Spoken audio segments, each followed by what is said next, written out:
अस्सलाम वालेकुम नाज़रीन, साहिबान न्यूज़ के साथ मैं हूं नाइला भट्टी। सबसे पहले शामिल करते हैं आज की अहम खबर शामिल करते हैं पेरिस से हमारे ब्यूरो चीफ चौधरी वसीम अहमद की रिपोर्ट के मुताबिक पाकिस्तान के नामवर सीनियर सहाफ़ी बाबर मुगल को हज़ारों सोगवारों की मौजूदगी में आहूं सस्कियों के दरमियान सपुर्द हक कर दिया गया। नमाज जनाजा इदारा मिनहाजुल कुरान इंटरनेशनल फ्रांस में अदा कर दी गई। नमाज जनाजा में सैकड़ों अफराद ने शिरकत की। नमाज जनाजा अल्लामा हसन मीर कादरी ने पढ़ाई और मरहूम की मग़फ़िरत और दराजात की बुलंदी के लिए दुआ की गई।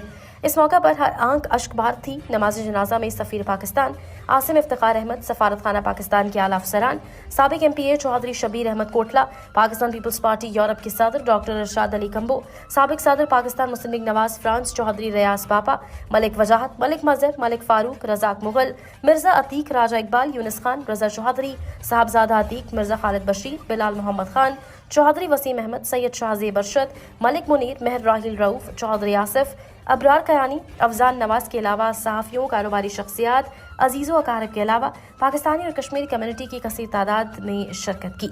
फ्रांस की तारीख में किसी पाकिस्तानी का अब तक का सबसे बड़ा जनाजा था।